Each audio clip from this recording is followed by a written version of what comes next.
You might be surprised to hear that there are 5 levels you need to go through if you want to make it from absolute beginner to mastering the art form of parkour. Today, I want to help you. Sorry.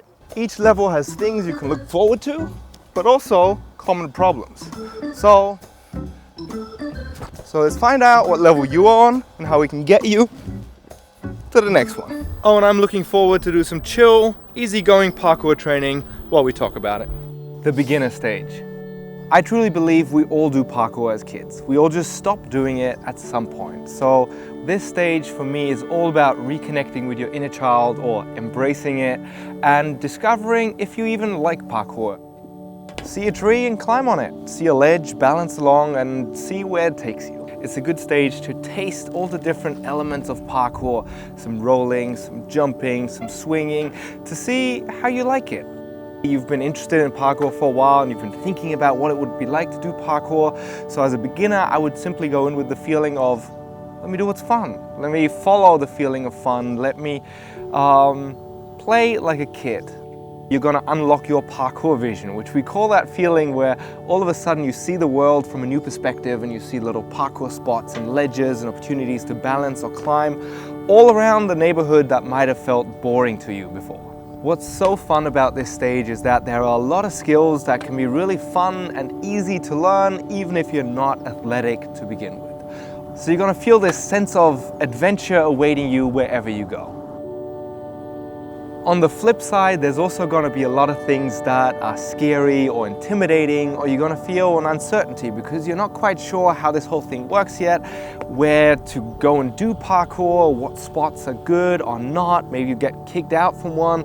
Maybe you're going to feel social anxiety because, well, you're not very good at parkour yet. So likely what you're doing looks a little bit silly, or at least it's not common. So you're going to get looked at by people and maybe they're judging you, maybe not. We all know it doesn't matter, but overcoming that feeling is still not easy, and it might take, or it will take some getting used to. I think most important about the beginner stage is to not put too much pressure on yourself. Make it fun, go out and play, try out some different moves, but if they don't work right away, don't worry about it. Likely some moves will just come harder or easier to you. So go with what is fun and easy. If you're a beginner, please download my free parkour roadmap in the description, which will show you how you can start parkour. Not on purpose, sorry. It's more like a silent ninja, that's better. You're not a beginner anymore once you decided, yes, I love parkour, I want to do this, and I'm ready to put in some more work to learn the more difficult or scary skills. Level 2 is the intermediate or apprentice level, which is where I think you learn how to work hard, to be a bit more disciplined, and to not give up even if things get a little bit challenging. A lot of people might disagree, but in my opinion, the parkour roll is not a beginner skill, it's an intermediate skill. Because for me, for example, to learn to roll pain-free on concrete took 3 to 6 months. It was not easy, it was painful, it was uncomfortable, and it's not even that cool of a skill to show off. So I wouldn't recommend learning the parkour roll to beginners. I think this is great once you decided, I want to do parkour, and I'm willing to invest some time and work to reap the benefits later on. I also think a lot of skills like the Kong or the dash are not beginner skills because even though a lot of people might be able to physically do them right from the get-go, they need a certain level of commitment and mental fortitude to just send it. Of course, there are some progressions you can go through, but at some point you kind of just have to go for it. Oh, cute bird.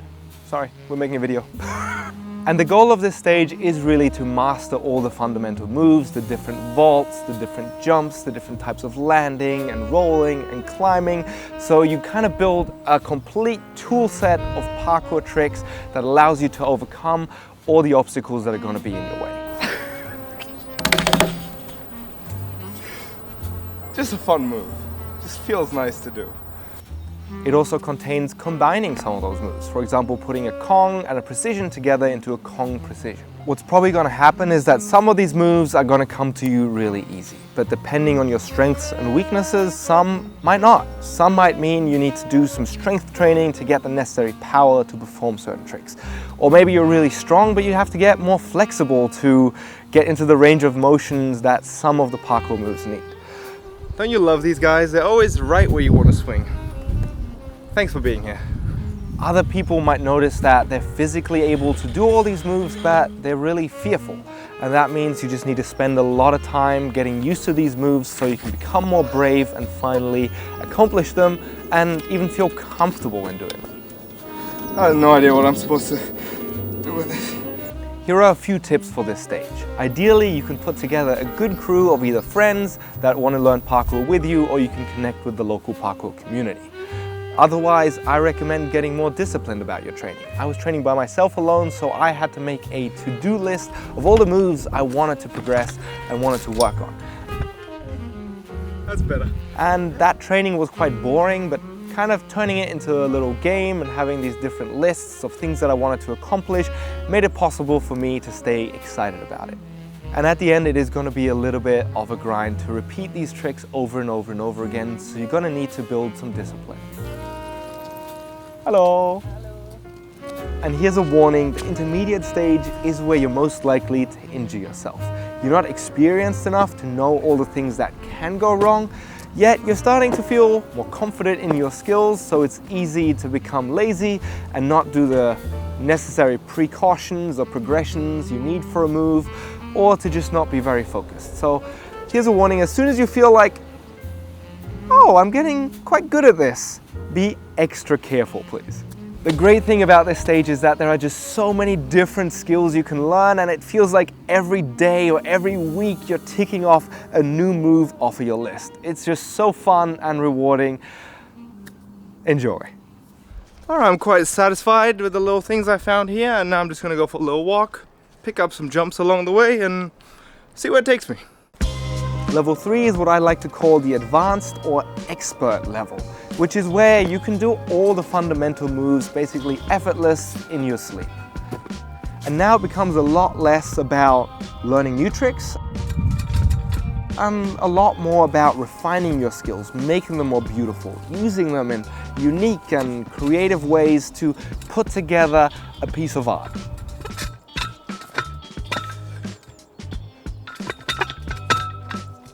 You might ask yourself, how do I put together a creative line? How do I use these obstacles in an interesting way? And how do I put together a choreography that flows and is beautiful? You're also going to notice that the hard work you put in during the intermediate stage is really paying off. You learn the moves diligently, you can do them clean, you're becoming stronger and stronger and stronger, which means you can do tricks more effortlessly, do different variations, cover more distance with each trick. It's really fun and exciting in that way, because you're feeling like, wow, those things that I only dreamed of in the beginning, I can actually achieve now. At the same time, this stage can also feel like your progress is slowing down, because it's harder to learn new tricks, and also there are so many different advanced tricks, and you have to put in a lot more work to learn each of those tricks, which kind of means you can't have it all anymore. In the intermediate stage, you could go across the board and learn all these different skills, and now you might need to either specialize on a certain style of parkour, or you might feel like you want to learn everything, which just means you can do that, but you're not gonna be the best at any of them, which is kind of what I did. What's also likely going to happen is that you're going to start becoming bored of training at the same spots over and over and over again. Yes, of course, you're still going to find new things at those spots, but it would be nice to mix it up a little bit. You can also develop a sort of trick dysmorphia, where you see a trick online and you think it looks so cool, and then once you learn that trick and you look at yourself doing that trick on video, all of a sudden that trick doesn't look as exciting anymore. It will also become more and more difficult to surround yourself with people who are better than you, who can push you to progress. I think a good way to push through this advanced stage is to travel. This doesn't have to be far. It can just be to the next village or to a part of town you haven't been to. And just see some new spots, put some kind of excitement into your training, or if you can afford so, go to a parkour jam and meet people that are a lot better than you, or just train different stuff to get some inspiration. And then you can return to the same old boring spots that you've trained at 1,000 times, but you're gonna see them from a fresh perspective, and you're gonna have new things and a new mindset, and you're gonna be excited to do parkour again. All right, probably last spot of the day, just finish it off with some flips. See how that feels.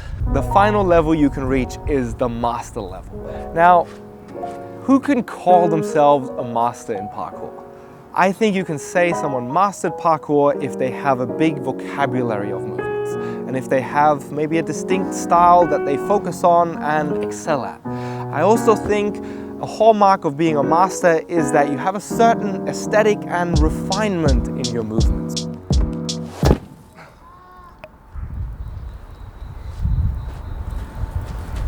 That completely winded me. I did not twist at all. I tried to do a cork. I never corked after that. I don't know what I thought was a good idea. As you can see, certain aesthetic and refinement in your movements, which means even when you do something as simple as a Kong or a dash, which are intermediate moves, you make them look just beautiful and naturally aesthetic. It's hard to put into words, but you just know it when you see it. Another thing that makes you a master is that you're innovating the sport, that you're doing things that nobody has done before. This could mean you're either just doing more difficult tricks or you're doing jumps that are bigger, but this also means you understand the rules of parkour so well that you can break them and create something new or expand the boundaries of the sport. For example, back in the day, it was an unwritten rule that you don't use your knees in parkour. It was just something that was frowned upon.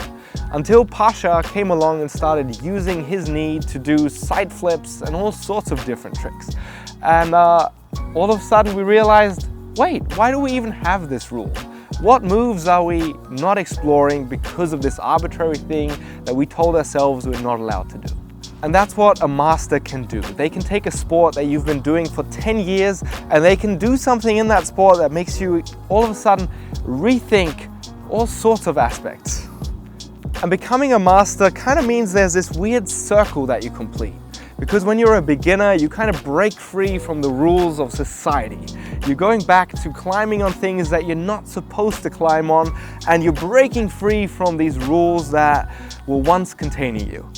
But now you do parkour and you're kind of abiding by these new rules, these different things you're supposed to or not allowed to do in parkour. And once you become a master and you understand these rules of parkour so well, your job is then to kind of break these rules again and discover something new. I love how it just kind of becomes full circle that way. It's kind of the same mindset you had as a beginner.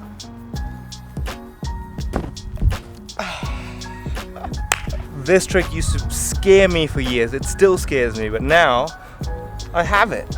Now I just gotta keep doing it till it's not scary anymore. And then eventually I can just enjoy that feeling of floating through the air. I think when you're a master, you can get kind of bored of parkour. And you can kind of feel like you've done it all. And that's when I think that it's important to remind yourself of that feeling you had as a beginner. Oh, that felt nice. The pure joy of movement and exploring your body and seeing the world from a new perspective. I hope you enjoy this little bird's eye perspective. Honestly, for me, it really helps to look at the big picture sometimes to feel good about my training and envision where I would like it to go. Now leave a comment and tell me what level you are on. What are you enjoying about it? What are your struggles? I'd love to know. If you're a beginner, please download my free parkour roadmap in the description, which will show you how you can start parkour. And if you're at any other stage in your parkour journey, please sign up to the Levels letter, which is my weekly parkour newsletter, where I share inspiration, tips, little hacks, all around leveling up your parkour skills every week. Check it out. See you next time.